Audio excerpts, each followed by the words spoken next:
Bienvenue dans ce nouvel épisode de Health Tech in Progress, le podcast qui fait tomber les barrières pour entreprendre dans la Health Tech. Je suis Mériadec Guignard, pharmacien entrepreneur, et je te propose de venir avec moi rencontrer les aventuriers qui font la santé de demain. À travers les échanges que j'aurai avec eux, tu découvriras des parcours, des histoires et des personnalités qui t'inspireront pour entreprendre dans la Health Tech. Et bien sûr, n'hésite pas à me laisser 5 étoiles ou partager cet épisode. C'est ce qui permet de faire grandir le podcast et de faire briller l'écosystème Health Tech. Chaussez les crampons, prenez les piolets et partons à la découverte de ceux qui feront la santé de demain.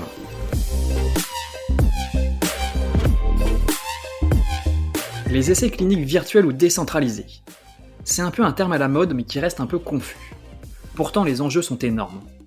Pour essayer de défricher un peu ce domaine, j'accueille aujourd'hui François Cadieux, le CEO de Elint.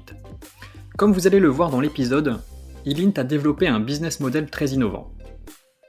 Premièrement, il développe des applications de tracking d'une pathologie, avec par exemple Migraine Buddy, qui permet aux patients atteints de migraine de renseigner toutes les informations nécessaires pour mieux comprendre et anticiper la migraine. Et à côté de ça, Elint propose aux laboratoires de venir faire des essais cliniques décentralisés via une interface dédiée sur leur application.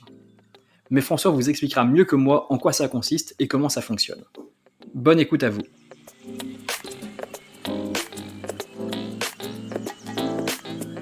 Bonjour François, on va y arriver. On repart sur une deuxième interview parce qu'il y a eu un petit problème technique lors de la première fois. Et donc du coup, je suis très content de t'accueillir aujourd'hui pour parler de Elint, pour parler de ton parcours entrepreneurial, de parler aussi d'international, d'essais cliniques virtuels.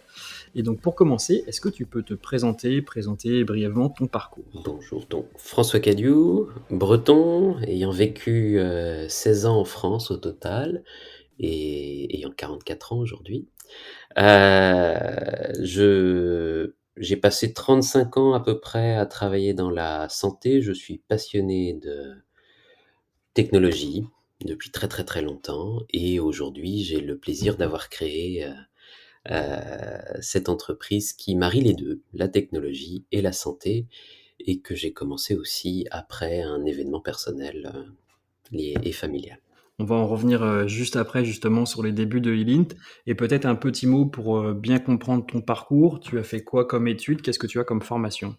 Alors, j'ai fait beaucoup d'études par moi-même, mais j'ai aussi étudié de l'économie, du business, du japonais. Et le dernier diplôme en date, c'était quand même il y a 10 ans, c'était l'INSEAD, qui est un MBA qui est basé entre Singapour et Fontainebleau principalement. Et j'ai travaillé sur le terrain beaucoup sur les études cliniques, notamment chez Sanofi. Même si mon premier job était testeur de jeux chez l'Union des Bretons indépendants, D'accord, donc je Ubisoft. pensais peut-être à défaut que tu étais ingénieur de formation. Non, je suis simplement geek et j'ai décidé d'aider des gens plus doués que moi en ingénierie, parce que beaucoup plus jeune, j'ai découvert que des gens étaient bien plus doués que moi en mathématiques, en programmation, en modélisation et autres. Bon, ce que je savais pas à l'époque, c'est que certains d'entre eux allaient finir à Polytechnique, mais voilà, ça m'a un peu... Je me suis dit, je vais plutôt les aider que d'essayer de faire mieux. Et donc, je me suis dédié à aider les gens plus brillants que moi à faire plus avec leur talent. Ok, et vu que tu viens d'évoquer le fait que tu étais geek, je pense que c'est la question très facile. Est-ce que tu jouais un petit... tu devais jouer forcément. Est-ce que tu as un jeu Ah oui. iconique auquel tu jouais ? Alors, de nos jours, je dirais SimCity.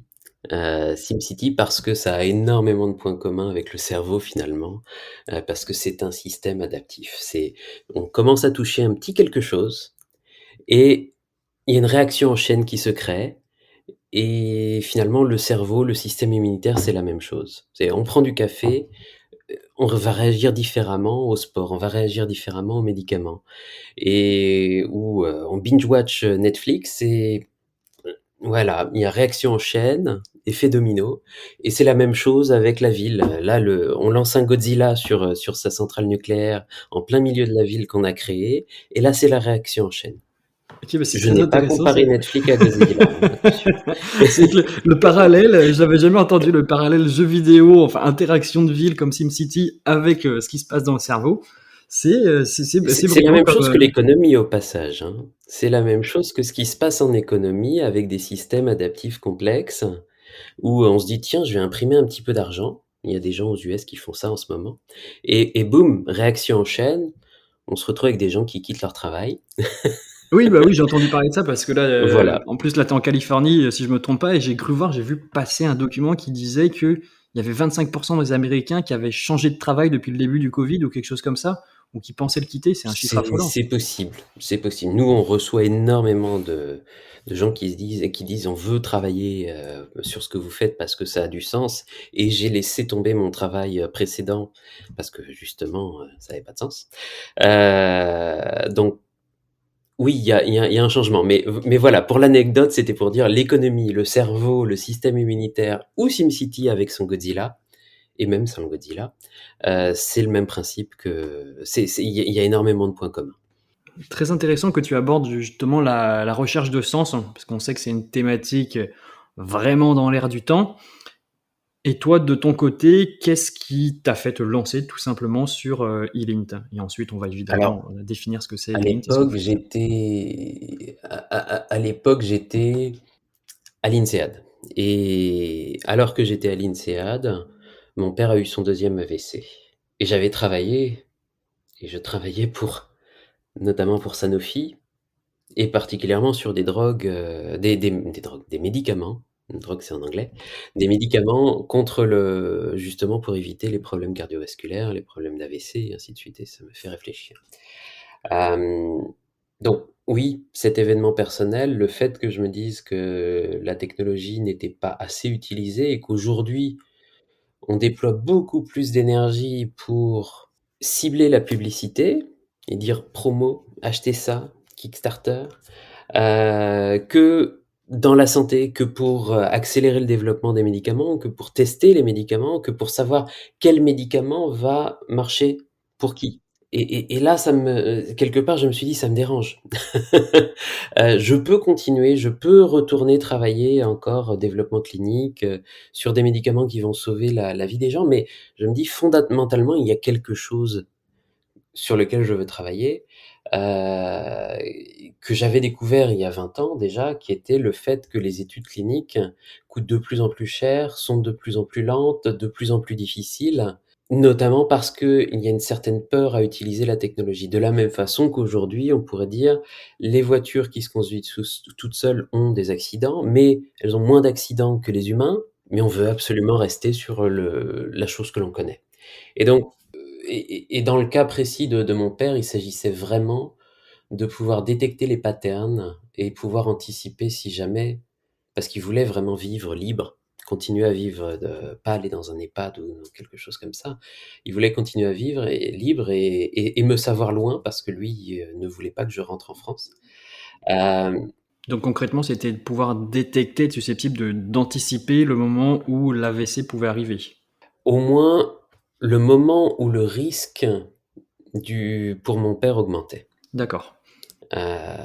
Et pouvoir dire: «Bon, peut-être on va une infirmière ou un proche viennent le voir, il a l'air d'avoir des patterns qui correspondent à un risque en augmentation». Et donc du coup, bah là, on y arrive forcément. Est-ce que tu peux nous pitcher ce que c'est aujourd'hui eLint? Sachant que, si j'ai bien compris, il y a vraiment à peu près 2 parties chez eLint. On va évidemment y revenir, on va creuser tout ça. Est-ce que tu peux nous pitcher eLint, le petit exercice de la Startup Nation? Oui, la 1re chose, c'est Healin, c'est une entreprise qui est très inhabituelle dans le monde de la santé, puisque l'on pense que la santé doit être focalisée sur le patient. C'est vrai. Oui, mais aujourd'hui, la santé est focalisée sur les docteurs. Tout le monde s'intéresse quasiment uniquement aux docteurs et le patient, c'est une arrière-pensée. Un peu comme des vendeurs de voitures qui sont plus intéressés par le revendeur de voitures que par le conducteur. Euh, Et aujourd'hui, donc, nous avons une plateforme qui est vraiment focalisée sur le cerveau et sur le système immunitaire, qui est déjà utilisée par 3 millions de patients dans le monde, la moitié aux États-Unis, 30% en Europe et après, par exemple, au Japon. La deuxième langue sur la plateforme est le japonais. Et le, avec cette plateforme, nous aidons à organiser des études cliniques, nous aidons à designer ces études cliniques, à les faire avancer. Donc ça peut être de prendre un médicament et de trouver les patients qui vont correspondre, qui vont avoir les bons patterns, les faire, leur proposer de rentrer dans l'étude clinique et plus vite qu'avec les techniques habituelles, leur permettre d'aller, à la fin de l'étude avec des données fiables, qui ne sont pas pénibles à rassembler pour le patient, qui ne demandent pas d'aller, de faire 2 heures de route et d'attendre dans une salle d'attente, pour aller voir un docteur, pour faire avancer l'étude clinique. Et ça, c'est la deuxième partie que tu mentionnais, c'est tout le support à la recherche. Pour les patients, alors aujourd'hui, on est aussi, une plateforme qui est patient driven, donc ce sont les patients qui et les utilisateurs de la plateforme qui décident les grandes directions de développement, et de recherche. Donc régulièrement, on demande: «Vous connaissez les maladies, et quelles sont et ensemble nous rassemblons des données. Comment voulez-vous que vos données soient utilisées?» Et on va voir les spécialistes avec ça. J'ai une petite question à te poser là-dessus. C'est une question que j'ai déjà posée à Franck Mouton qui, lui, développe Terranexus, donc une biotech, mais il utilise le même terme, le terme plateforme. Et bon, c'est peut-être, je me permets un peu l'expression, mais le terme plateforme, c'est un peu un terme fourre-tout. Tout à Et fait. des fois, on a du mal à concevoir ce qu'il y a derrière plateforme. Oui. Donc, quand tu parles de plateforme, est-ce que tu peux expliquer, définir peut-être plus précisément ce que tu entends par ça? Oui, sachant que plateforme pour une voiture ou plateforme pour une biotech ou plateforme pour une entreprise, comme, de tech comme la nôtre, c'est très différent. Tout à fait. En effet, oui. Donc la plateforme dans notre cas, c'est, je dirais, un cloud de serveurs sur laquelle on va avoir mis en place des processus d'analyse de données et ce que l'on appelle par exemple des microservices, donc des microservices qui, eux, vont être déployés dans différentes applications. Donc ce que le terme plateforme dans ce cas et dans les autres cas décrit, c'est finalement quelque chose, une base qui peut être réutilisée avec différents visages, différentes devantures de magasins. D'accord, en effet. Donc ça, c'est peut-être, ouais, ce que j'avais pas compris, bah, derrière Elint, en effet. Voilà. En biotech, une plateforme, et je ne vais pas en parler trop, mais en biotech, une plateforme, c'est le fait que tu aies mis en place, par exemple, quelque chose qui va pouvoir plier des protéines et qui va donner derrière plein de protéines différentes et plein de médicaments différents, mais avec la même technologie. Chez nous, c'est le fait que on analyse, par exemple, la météo. On prend là, aujourd'hui, on a constamment des données de météo, des données de sensors, de déplacement, des données de gens qui vont mettre une crème et qui vont dire: «Ma peau est sèche et ça empire mon eczéma ou mon psoriasis». Là, derrière, que l'on l'utilise pour le eczéma, pour le psoriasis ou pour une blessure qui ne se guérit pas bien chez quelqu'un qui est hémiplégique. Derrière le processus, c'est la plateforme, ce sont des pipelines de données qui sont communs. D'accord. Et donc, bah, là, forcément, c'est la question, justement, je pense que je vais te faire repréciser aussi, mais c'est pour que même moi, ça soit clair. Donc, pour faire remonter cette donnée jusqu'à la plateforme, vous utilisez des applications. Donc, je sais que Oui, tu m'avais parlé lors d'un préappel de Migraine Buddy, par où exemple, oui. quelqu'un qui est atteint de migraine, il va rentrer ses informations et ensuite, il va pouvoir analyser, Oui, suivre ses patterns. voilà. Donc, la question, c'est de savoir combien d'applications du type que Migraine Buddy vous avez. Combien de pathologies vous arrivez à suivre, combien d'applications vous avez. Alors aujourd'hui, nous avons 3 applications, je dirais. On en a eu d'abord une dans le stroke qu'on a passé dans l'AVC que l'on a passé en privé, pour des questions de risque. On a Migraine Buddy qui aide les patients, qui ont de la migraine, des céphalées, des névralgies de Arnold, tout ce qui est lié vraiment à la tête. Hem et pas simplement la douleur, mais aussi, les vertiges, les, heu, les problèmes de vision dans certains cas. Et nous avons aussi Clario que l'on a lancé plus récemment, qui est beaucoup plus focalisé sur les douleurs du corps et particulièrement le bas du dos. Low back pain, c'est quelque chose de très important, sachant que le bas du dos, le low back pain, en français, oui, douleur du bas du dos, c'est quelque chose qui peut avoir plusieurs raisons. Ça peut être musculo-squelettal avec purement les os, les articulations, mais ça peut être aussi le système immunitaire. Et ça, si ça n'est pas détecté assez tôt, c'est terrible parce que au fil du temps, ça peut faire fondre quelque part et paralyser. Voilà, donc nous, on se focalise vraiment sur tout ce qui est système nerveux et immunitaire. D'accord, donc c'est très clair, OK. Donc vous avez en plus, vous avez beaucoup d'utilisateurs. J'ai cru, parce que j'ai téléchargé pour préparer, l'épisode évidemment Migraine Body, je suis allé faire un petit tour dessus. Je crois que vous aviez déjà 1 million de téléchargements juste sur le Play Store. Vous en avez sûrement, le double peut-être sur l'Apple Store? Alors, on est à peu près autant sur les 2, OK. et donc ça donne 3 millions au total dans pas de alors je ne sais pour les téléchargements, je ne sais pas, mais pour les comptes enregistrés, les gens qui ont vraiment créé un compte et commencé à enregistrer, c'est 3 millions. Et donc je vais te faire encore creuser un petit peu parce que là, on a bien compris toute l'architecture. C'est vrai que c'est un business model qui a l'air quand même assez complexe, mais qui est hyper intéressant. Donc vous avez une application qui crée de la donnée, vous la rentrez sur la plateforme et puis vous arrivez à déterminer des patterns, quand est-ce que quelqu'un va pouvoir, peut-être faire une crise de migraine, quand est-ce qu'il va être plus susceptible de l'avoir. Et donc tu l'as évoqué tout à l'heure, la deuxième grosse partie, c'est que vous transformez toute cette donnée, vous la «vendez» entre guillemets, mais le terme Non, on vendre, ne vend jamais les données. On ne vend jamais la donnée, attention, hein. le Ah terme non, vendre, jamais. Jamais, il est jamais, mal dit. jamais. On va plus te C'est dire non pas négociable. En vendre, mais plus, il y a mes données vous, dedans, donc c'est non négociable. on va plutôt dire monétiser, si le terme il est plus juste auprès de. Non, non, non, N'hésite non, pas à non, me, non. On fabrique des à me trouver un meilleur services. mot. Non, non, on fabrique des services, on rend les services plus efficaces. Parce que notre objectif derrière, c'est avant tout de respecter le fait que pour nous, la santé doit être gratuite. Je viens de France. Le système de santé américain, excusez-moi, mais c'est un cauchemar, c'est un enfer.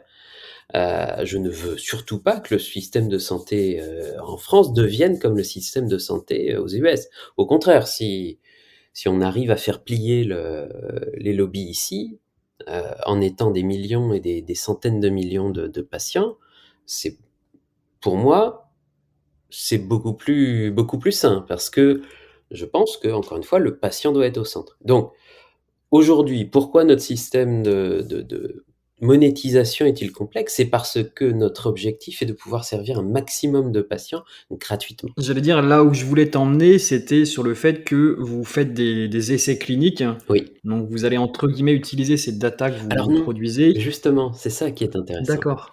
Donc, dans les essais cliniques, il y a alors il y a la recherche qui utilise les données rétrospectives avec autorisation.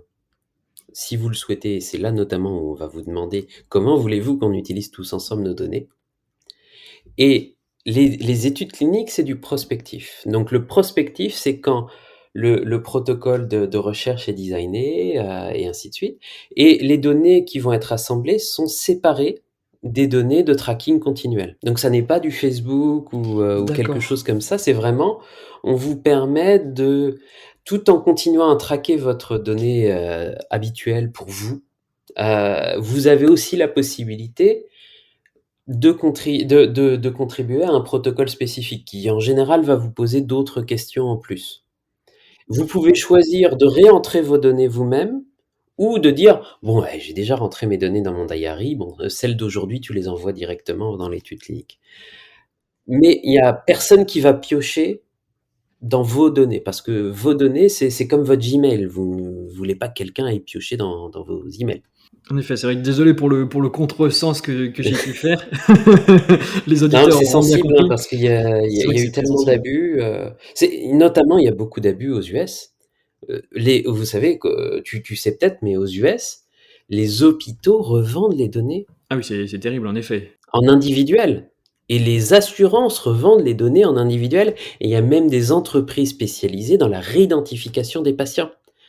C'est-à-dire dire: Alors, à New York, quel est le patient qui a été diagnostiqué avec ça et qui prend 13 combinaisons de médicaments? Ah bah, je l'ai retrouvé celui-là. Ah ouais, ils font ça quand même. Mais donc du coup, pour bien comprendre le schéma, je suis une entreprise, je sais pas, Donc ça, je ne veux si je pas. suis une entreprise, je développe par exemple un bandeau qui apaise la migraine et j'ai envie de faire un essai clinique virtuel dématérialisé Tu avec viens vous. nous voir. Je viens vous voir. Qu'est-ce qui se passe concrètement? Alors, déjà, on va essayer de comprendre quels sont les patients chez qui ça va marcher le mieux. On va t'aider à designer le protocole pour qu'il puisse être le plus rapide, mais aussi le mieux ciblé possible. Et donc, une fois que le protocole est là, il passe en comité d'éthique. Le comité d'éthique, et on travaille aussi avec un académique, hein, on peut l'appeler n'importe qui, on peut l'appeler Didier si tu veux, professeur Didier. Et donc, professeur Didier fait passer ça en comité d'éthique, et derrière, nous, on va proposer aux patients qui ont le profil qui correspond au protocole, souhaitez-vous participer à l'étude clinique? Vous dites oui, il y a probablement en général un questionnaire, voire une visite à distance, au téléphone ou via Zoom avec professeur Didier ou quelqu'un de son équipe. Et derrière, vous avez la possibilité de vraiment rentrer totalement dans l'étude, après avoir compris exactement ce qui va être assemblé comme données, les risques et potentiels. Est-ce que je peux m'électrocuter avec le bandeau? Heu, des choses comme ça. Et là, vous avez une interface supplémentaire qui s'active, donc comme un plugin qui s'active dans l'application de tracking que vous utilisez, Clario ou MyGrandBody. Et celui-ci va vous dire: «Bon, bah, bonjour, aujourd'hui, j'ai ça comme question», et ainsi de suite. Et ces données sont spécifiques à l'étude. Ok, bah là c'est vraiment très très clair.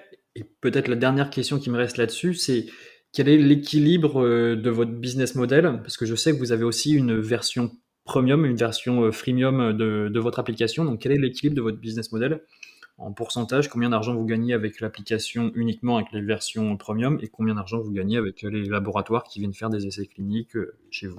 Alors la version premium, donc ça, c'est la partie qui nous permet de rester vraiment indépendants, et qui va nous permettre aussi de publier des données sur l'efficacité réelle des médicaments, qui va peut-être fâcher des gens, on ne sait pas. Mais en tout cas, on veut rester indépendant sur cet aspect-là. Et donc la partie premium aujourd'hui, on a seulement 3 des utilisateurs qui la payent. Donc c'est en fait une contribution pour nous aider à développer plus rapidement, les la plateforme, et pour payer aussi les programmes de recherche fondamentaux. Ça représente aujourd'hui, je dirais 20 de nos revenus. On ne fait pas du tout de bénéfices dessus. Le but, c'est vraiment on redistribue une partie notamment à des partenaires, parce que ce qui n'est pas forcément visible, c'est que par exemple, il y a du coaching, dedans, il y a des rapports avancés, et à chaque fois donc on a travaillé avec des partenaires, et ça nous permet en fait de payer ces partenaires. Et le pourcentage qu'on prend dessus, nous, on le réinvestit totalement dans le développement des apps. Et le reste, tout le reste, c'est ce qui nous permet de croître, et c'est le B2B. Et là, on fait du bénéfice, et aujourd'hui, pour être franc, tous les bénéfices sont reversés, encore une fois, à développer les applications. Ok, bah merci pour cette transparence, parce que c'est vrai que c'est toujours assez rare d'avoir des chiffres, et donc là, ça permet de bien comprendre bah, comment ça fonctionne. Ça bouge vite, Et ça c'est bouge vrai vite aussi. que je trouve que bah, le business model, il est intelligent et pertinent. Donc, Merci. je peux que dire bravo, et c'est pas de la fausse, du faux compliment. Je le trouve vraiment intéressant, quoi. Un des points que j'ai remarqué, et encore une fois, c'est parce qu'on a vraiment cette obsession de se dire que la santé est un droit fondamental.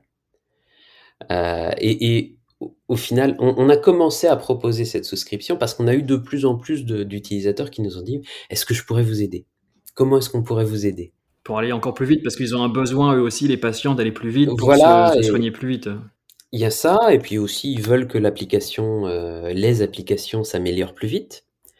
Et on s'est dit: «OK, des gens qui veulent nous apporter, par exemple, du contenu, qui peuvent nous aider, qu'il faut payer, un peu comme les gens dans l'équipe. On a certains patients qui peuvent se permettre et qui peuvent nous aider. Est-ce qu'on pourrait pas faire quelque chose avec ça? Et en plus, ça pourrait nous donner encore plus d'indépendance, vis-à-vis de tous nos clients. Et l'équipe était complètement d'accord parce que il faut bien avouer quand même qu'on a une équipe qui est, aujourd'hui extrêmement motivée par le fait d'aider plus de patients. Lorsqu'on est arrivé à 3 millions de patients, tout le monde était extrêmement heureux. Évidemment, quand on commence ou quand on termine une étude clinique plus vite, tout le monde est heureux, mais ça parle moins quand même, hein. On a beaucoup de gens qui viennent de la tech, qui viennent de choses comme, je sais pas, Facebook, Google et ainsi de suite. Le fait d'aider des gens, des vrais, en plus des gens avec qui ils parlent au téléphone, parce que tout le monde dans l'équipe parle avec les utilisateurs, fait le support et ainsi de suite. On a des rotations. Donc le fait de vraiment aider les utilisateurs nous parle beaucoup plus que de pousser un traitement qui va arriver peut-être dans 10 ans sur le marché. C'est vrai que c'est un peu l'objectif ultime, c'est un terme que j'emploie souvent, mais l'objectif ultime de l'entrepreneur health tech, c'est vraiment d'avoir un impact direct et rapide sur le patient. Voilà, et encore une fois, ça, c'est aussi quelque chose où on s'est dit, mais oui, mais on dit tout le temps qu'on est patient focus, ça va encore plus nous aider à être patient focus, à être vraiment obsédé par le patient. C'est comme Amazon finalement. Amazon.com bon, ils ont des travers, mais Amazon.com, c'est obsession sur le service, le client. Et notre partie business, c'est la même chose que AWS. C'est vrai. Oui, c'est pour ça, c'est brillant, c'est bien vu. Est-ce que c'est quelque chose dont tu avais conscience avant ou ça s'est fait plutôt naturellement? Ou est-ce que tu t'es dit, je vais faire Ah un... oui, j'y ai toujours pensé, oui, oui, oui, oui, D'accord, oui. parce que ça, c'est Non, intéressant. C'est non, c'est non, intér- je Ah non, tu plaisante. plaisantes? Ok. C'est venu progressivement, c'est venu Ah, ça aurait été... progressivement. On a exploré beaucoup de business models et on a vraiment réfléchi et testé. Il y a énormément de choses qu'on a laissées sur le côté en termes de business model parce qu'on s'est dit: «Oui, ça peut marcher, mais c'est trop lent, ça grandit pas assez vite», par exemple. D'accord. C'est à la mode maintenant, mais dans 2 ans, on n'est pas certain. Ok, bah je vais te poser, je Hem, pense, quelques questions voilà. juste après, justement, sur les essais cliniques et tout l'intérêt de ce business Par model. contre, les essais cliniques, c'était toujours quelque chose que l'on avait en Ça, tête. en plus, pour l'instant, ça bouge Parce pas que trop, dès ouais. le début, je viens de là, j'avais cette frustration, je savais que si on voulait changer la façon dont les médicaments sont utilisés, si on voulait changer la façon dont on mesure l'efficacité des médicaments, la façon dont on réfléchit à l'économie de la santé, je savais qu'il fallait commencer dès la mesure initiale, des 1ers médicaments avant même qu'ils soient approuvés. Mais on va y arriver justement sur ces essais cliniques. J'ai plusieurs questions à te poser, des questions très intéressantes. J'ai aussi fait mon petit travail en parallèle en posant des Parfait. questions à des anciens camarades qui bossent dans les essais cliniques pour me suggérer des questions. Mais une petite dernière question sur les enjeux de eLint. Je sais que tu t'es lancé depuis Singapour, c'est ce que tu m'as dit lors d'un premier appel. Pourquoi ce choix fort? Alors, j'étais à Singapour quand mon père a eu j'étais à l'INSEAD à Singapour quand mon père a eu son 2e AVC. Euh, et j'ai réfléchi. Je me suis dit, est-ce qu'on va aux US? Est-ce qu'on va au Japon? Parce que le Japon, je me suis dit que c'était très très bien pour trouver par exemple des talents. J'ai beaucoup aimé travailler au Japon. Euh, on avait nos clients. D'ailleurs, notre premier client était au Japon.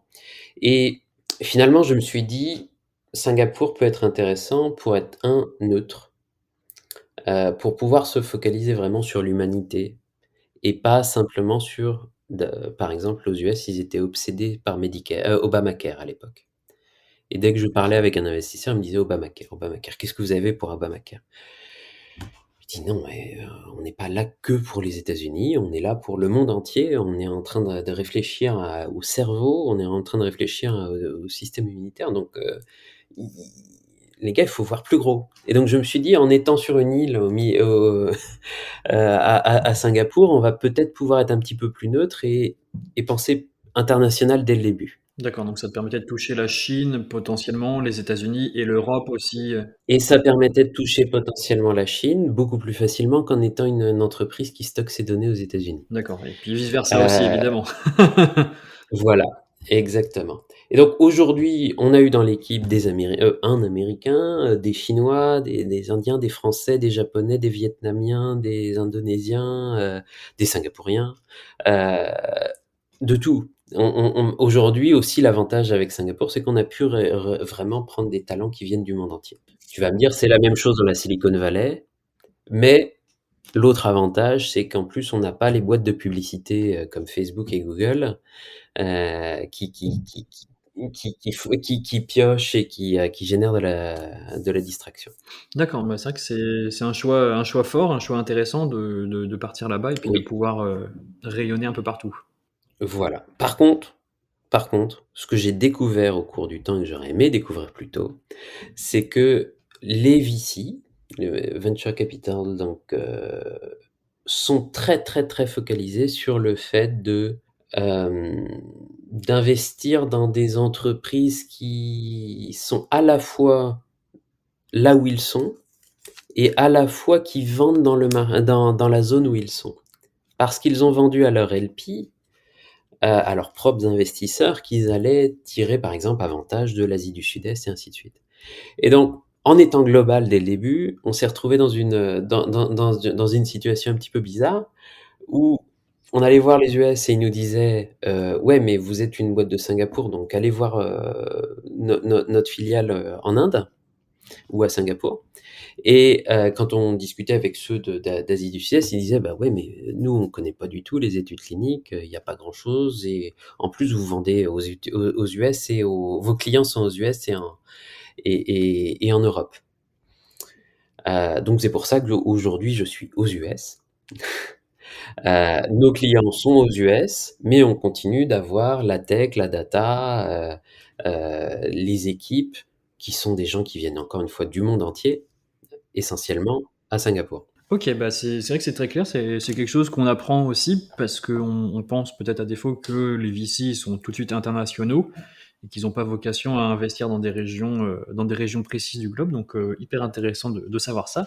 Bah, il y a toute la partie il faut vraiment comprendre toute la partie qui est: qu'ont-ils vendu à leur LP? Quel est le rêve qu'eux-mêmes ont vendu à leur LP? Finalement, une un fonds, c'est bien souvent comme une start-up quelque part, sauf qu'ils n'utilisent pas la technologie. C'est vrai, ils utilisent de l'argent, c'est un petit peu différent. Et du in persona. Ils sont très, très basés sur avant le Covid, c'était quasiment impossible de faire des calls, Avec des VC, Zoom ouais. avec des VC. OK, bah, on apprend des choses donc les auditeurs qui veulent, attaquer le marché international, le marché asiatique, je les enverrai vers toi pour avoir des pistes. Avec plaisir. Et maintenant, je vais t'emmener, donc on en a parlé évidemment, là c'est un peu un sujet à la mode, je trouve qu'il est vraiment à la mode, les essais cliniques décentralisés. Je crois que la traduction française, c'est essais cliniques virtuels, essais cliniques digitaux. Je sais pas Je si je suis pense que vrai ou c'est pas. alors en anglais, c'est soit virtuel, soit décentralisé, Oui, c'est pour ça que ouais, et j'ai en la traduction. français, je pense que c'est ça, mais bon, de toute façon, la plupart de ces études ont matière à être internationales, donc Donc avant d'aborder ce sujet, est-ce que tu peux nous définir peut-être très simplement ce que c'est un essai, clinique décentralisé? Versus peut-être un essai clinique, classique? et là, on va rester sur l'essai clinique qui consiste à être une étude, une recherche, clinique, qui est destinée à évaluer un médicament ou un process ou un appareil, à vocation médicale, donc destiné soit à faire du diagnostic, soit ou surtout à améliorer la santé ou à préserver la santé de son utilisateur. Donc un essai clinique phase 1, phase 2, phase 3, phase 4, qui est destiné à mesurer soit l'efficacité, soit l'innocuité, soit les 2, on connaît bien. On en a entendu parler avec des vaccins, par exemple, récemment. Là, en général, et ce qui se fait traditionnellement, c'est de demander au patient d'aller rendre visite au docteur, et c'est durant la visite au docteur que le patient va répondre à des questions, comme par exemple si c'est pour un médicament pour le sommeil, combien de temps avez-vous dormi ou durant les 30 derniers jours, dites-moi comment était votre sommeil? C'est vrai que c'est un peu archaïque. Je ne caricature même pas, hein. C'est vraiment, l'échelle de Pittsburgh, c'est vraiment ça. Et après, c'est la partie lab, si jamais il y a des labs, si par exemple, c'est quelque chose qui est destiné à réduire le cholestérol, voilà, on récupère le lab. Ce qui est nécessaire pour le lab, on éventuellement fait de l'imagerie et ainsi de suite, et on a aussi une partie où le docteur va prendre des notes et la nurse derrière va rentrer l'infirmière derrière va rentrer les données dans l'interface, de l'étude clinique. La partie le pendant virtuel décentralisé de ça, c'est de dire: «Est-ce qu'on a vraiment besoin d'avoir un patient, qui fait 2 heures de route et qui attend, 2 heures dans une, salle d'attente pour lui demander comment il a dormi?» Voilà. Et s'il fait du lab, pourquoi est-ce il ferait pas le lab juste à côté de chez lui au lieu d'aller, ou avec une infirmière qui vient chez lui lui faire la prise de sang plutôt que de lui faire aller, à la clinique? Et donc, c'est de dire, on n'a pas forcément besoin de tout centraliser justement sur ces 50, 30 sites qui sont des hôpitaux ou des cliniques, et de dire aux patients, c'est vous qui allez faire l'effort d'aller rendre visite. Donc, ce que l'on fait, c'est, du coup, on rassemble les données, par exemple, avec une application. Techniquement, ça pourrait être du papier, mais bon, c'est quand même mieux avec une application. Euh, Si ça existe, oui. Non, tu pourrais faire du papier et l'envoyer par la poste, hein. Ça serait un essai décentralisé. Mais donc, voilà, donc ce que l'on fait, nous, c'est et ce qui se fait pour une étude clinique virtuelle, c'est d'abord une application, maintenant, c'est la norme. Hem, les données spécifiques à l'étude sont envoyées au docteur qui va les regarder et dans la base clinique. Donc en plus, il y a moins d'interfaces, il y a moins d'opportunités d'erreur d'entrée. Tu vas pas mettre: «J'ai pris 7 kilos d'ibuprofène au lieu de 7 grammes». Je dis vraiment n'importe quoi en termes de dose. Et ça permet d'aller beaucoup plus vite, c'est beaucoup plus simple pour le patient, et du coup, ça aussi implique des données de bien meilleure qualité. Sachant que le problème numéro un des études cliniques aujourd'hui, et qui fait que les études cliniques sont en retard de 1 an, 2 ans, 3 ans, parfois pour de très bons médicaments, ce sont les patients qui en ont assez et qui sortent de l'étude avant la fin. D'accord, OK, donc ça permet aussi de garantir l'observance de l'étude clinique, Oui, oui, et en plus, tu ne veux pas, soumettre un dossier d'un médicament où, le médicament marche très bien, mais pour les patients qui ont tenu jusqu'au bout du protocole. OK, je comprends. Mais les Ce qui est quand même arrivé, hein, dans le passé. une question qui m'a Parce que, été remontée. on ne sait pas pourquoi tu es parti du protocole. Tu en avais assez ou parce qu'il marchait pas? D'accord, oui, donc c'est vrai que ça fait des biais qui sont assez importants pour conclure ensuite. Et oui, donc ça réduit aussi le biais, ça, c'est très important. Une question qui m'a été, soufflée, c'est de savoir si justement c'était bon, je pense que la question elle est un peu rhétorique. Est-ce que c'est plus simple d'inclure des patients avec un essai clinique décentralisé? Ou est-ce qu'il y a encore des défis auxquels faire face aujourd'hui qui bloquent un petit peu l'engrenage? Sauf si le patient n'utilise pas de smartphone. Bah, peut-être la question derrière si je vais essayer d'aller Je un petit peu pense plus que profond. c'est toujours plus facile. Donc une étude en vision, par exemple, il y a eu on a refusé une étude où les patients avaient des problèmes de vision. D'accord, bah, ça arrivera peut-être plus tard, mais la question qui était peut-être, sous-jacente, c'est que vous, aujourd'hui, vous avez pas de mal à en faire parce que vous avez déjà un support, vous avez déjà une base d'utilisateurs très importante, donc c'est assez «facile» entre guillemets d'aller Oui. piocher dedans. Mais si je suis une nouvelle thérapie qui n'a pas encore développé une application, qui n'a pas encore développé une solution, comment je dois faire justement? Je vais devoir, bah, faire ce que tu dis, si je veux faire une décentralisée, téléphoner aux patients un par un, faire écrire sur Ah papier? ben non, non, vous venez nous Ah bah, oui, voir. Si tu as une thérapie, tu OK. viens me voir, et nous, on vous met tout en place, on a l'expérience, pas besoin d'inventer des nouvelles interfaces. Nous, on a des interfaces qu'on a déjà testées, qu'on me dont on mesure la sensibilité Ah, ça, c'est quelque constamment. chose que j'avais pas cerné. Je pensais que vous étiez vraiment spécialisé uniquement sur la douleur et sur le cerveau. Vous le faites aussi pour d'autres types d'essais cliniques? Alors, aujourd'hui, on est principalement les échelles que l'on standardise, que l'on utilise, que l'on mesure constamment sont effectivement cerveau et immune système. Par exemple, si tu viens me voir pour du cancer, je vais peut-être te dire: «Bon, non, on va peut-être aller voir quelqu'un d'autre». parce que c'est pas sauf si tu viens voir pour la douleur dans le cancer, effectivement. Mais si on voit que l'on a déjà la bibliothèque, pour vous, on y va, hein. On est aujourd'hui, nous, on se focalise sur les études cliniques, les traitements qui ne sont pas dont la mesure principale n'est pas juste: est-ce que le patient a survécu? Parce que s'il s'agit juste de mesurer que le patient a survécu, bon, une application, ça n'est pas forcément nécessaire. Ça permet de rassembler un petit peu plus de données avant, mais ça fait moins la différence.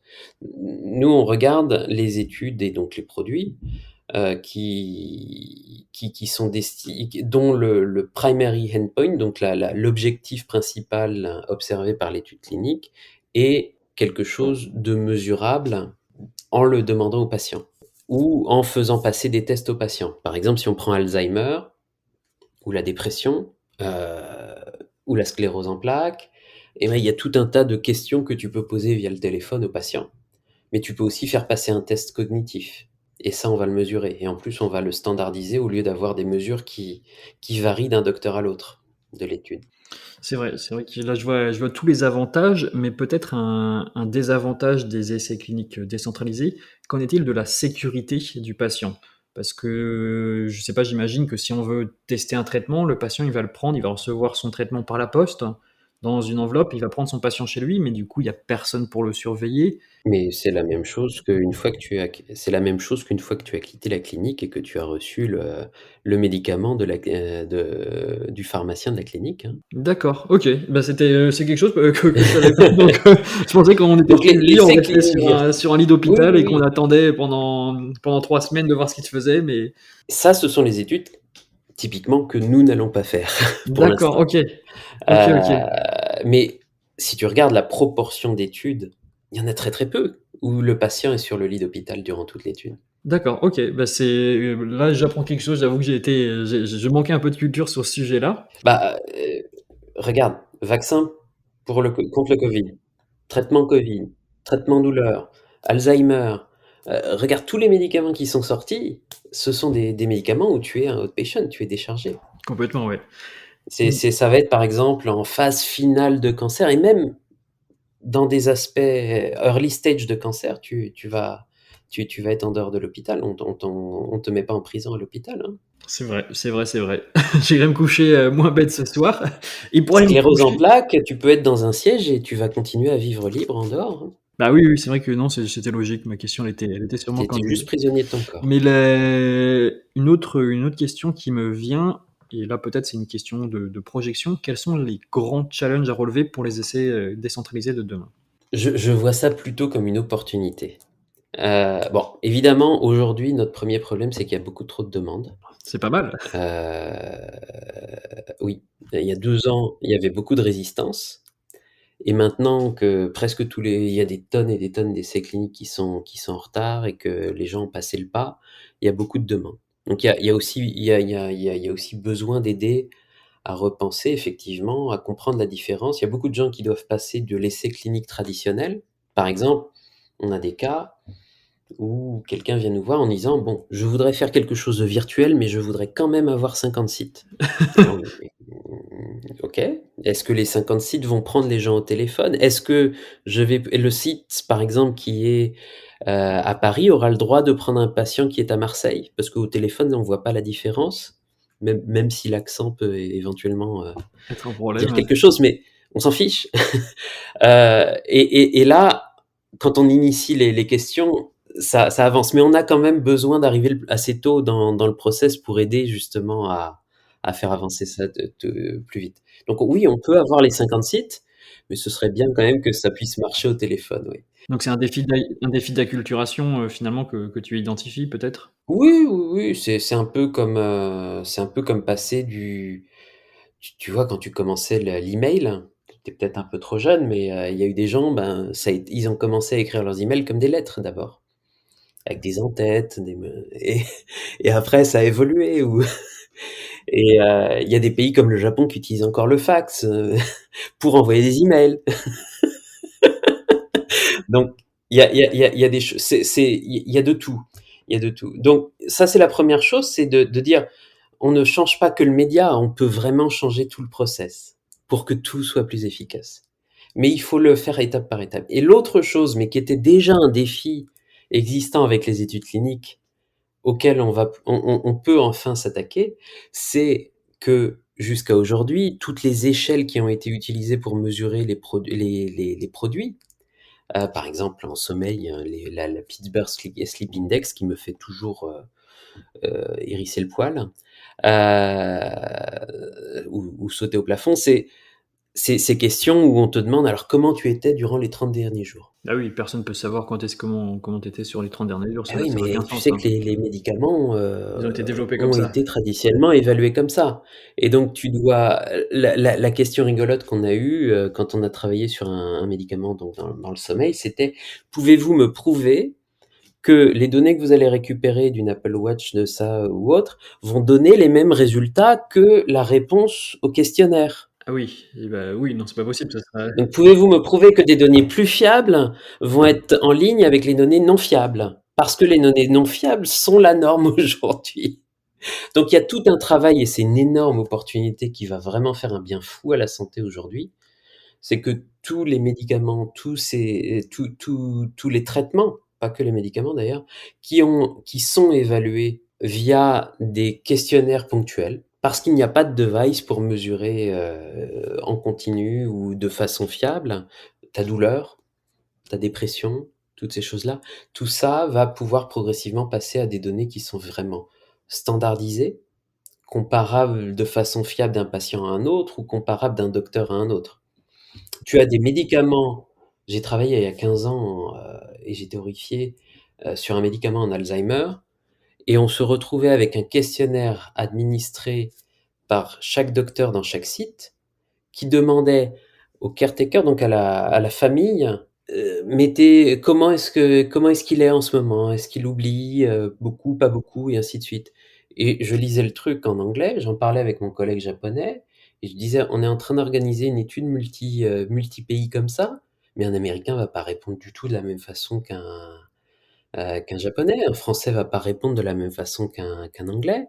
Et s'il a eu une crise juste le jour, parce que ça c'est tous les 30 jours ou tous les 15 jours, s'il a eu une crise juste avant de rendre visite, là, ça fausse tout. Je veux dire, voilà.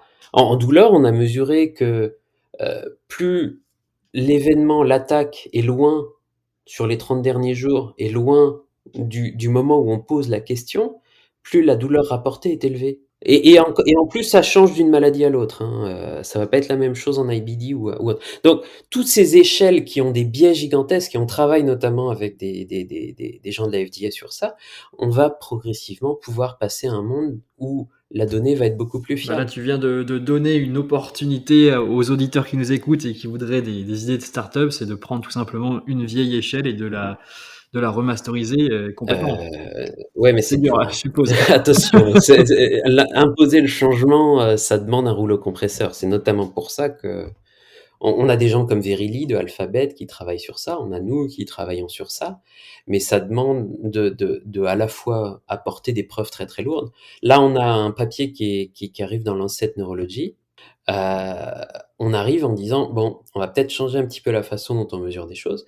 On arrive avec 10 millions de crises Oui, d'accord. Donc vous arrivez avec des pour datas énormes. mettre pour mettre en et pour dire: «Mais nos 10 millions de crises nous permettent d'avoir une finesse que vous n'avez pas avec toutes vos études cliniques qui ont coûté des milliards, mais où vous avez au total peut-être, 100 000 patients Ok, bah, hyper intéressant. sur les dernières 20 C'est vrai années». que je pense qu'il y aurait des milliers de questions à te poser là-dessus. Ça pourrait faire même l'objet d'un format dédié. Mais bon, on est obligé de conclure, sinon Oui, oui, les oui, oui, auditeurs oui. vont décrocher. Et donc pour finir, j'ai trois petites questions plutôt sur l'entrepreneuriat. Est-ce que tu as des regrets, des choses que tu as mal fait ou que tu n'as pas fait avec Elint? Oh oui. Oh là là, plein. Ah bah, alors, trouve-moi peut-être la plus grosse, le plus gros regret que tu as. Alors, plus gros regret, ça a été d'être parfois trop inquiet. Parce que c'est un roller coaster, hein, donc ce sont les montagnes russes et il y a des moments où j'étais vraiment très très inquiet. Et ça prend de l'énergie. Ça prend de l'énergie à soi et ça prend de l'énergie aux gens autour.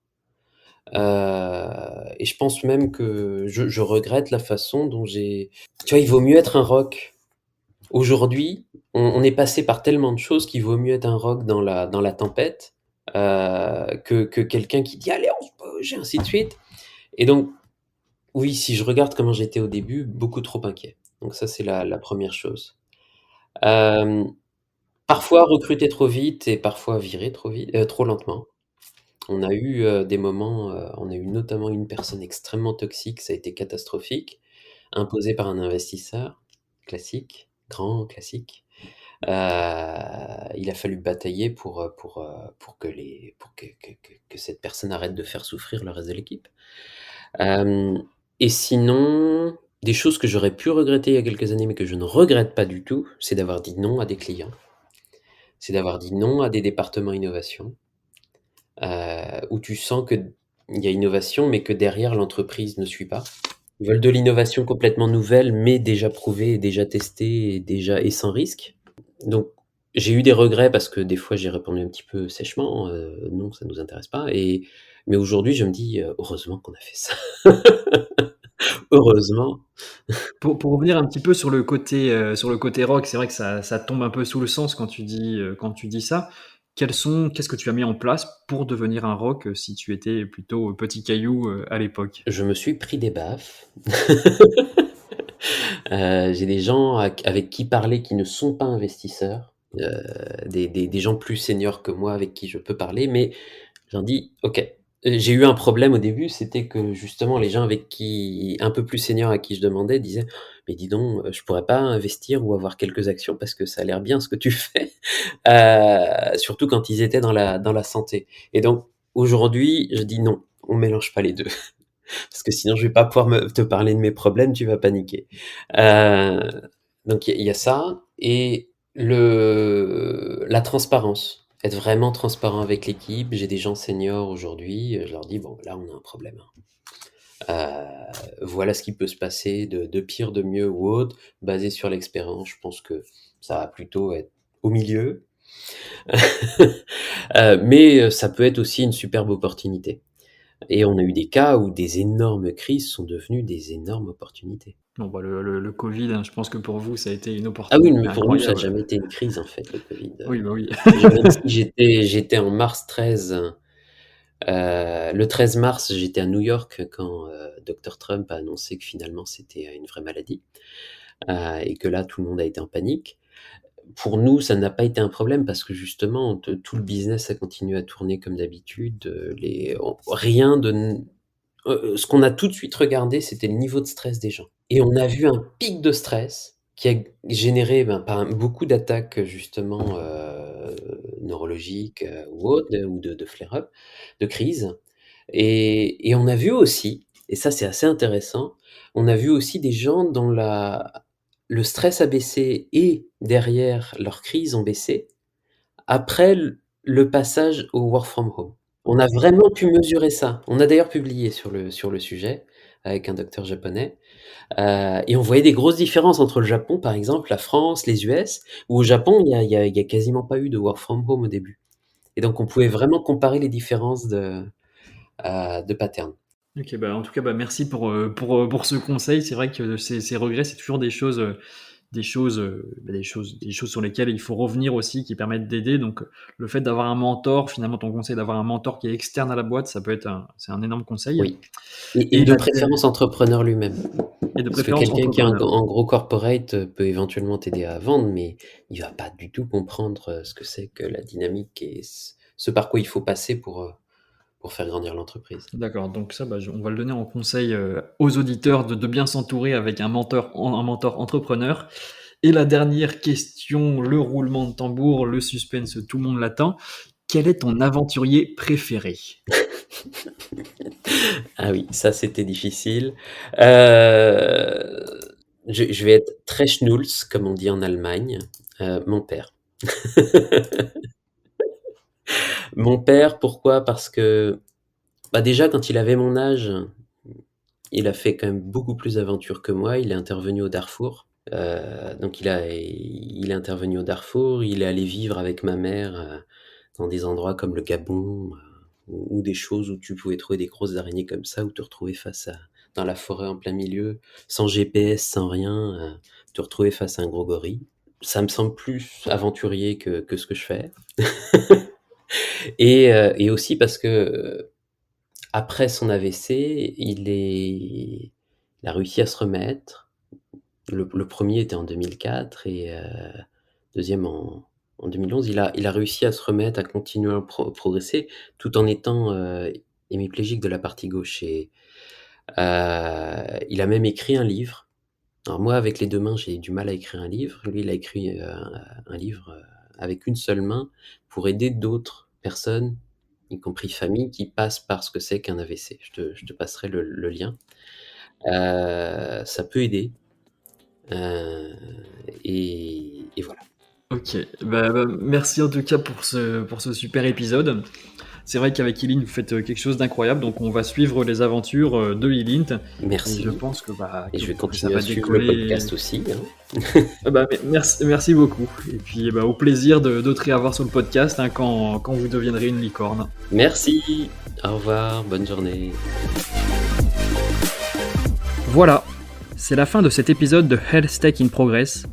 Merci d'avoir écouté jusqu'au bout. Et si tu veux soutenir le podcast, n'hésite pas à lui laisser un commentaire ou 5 étoiles sur Apple Podcast. Je suis Meriadec Guignard et je te dis à la semaine prochaine pour continuer notre exploration de l'écosystème Health Tech français.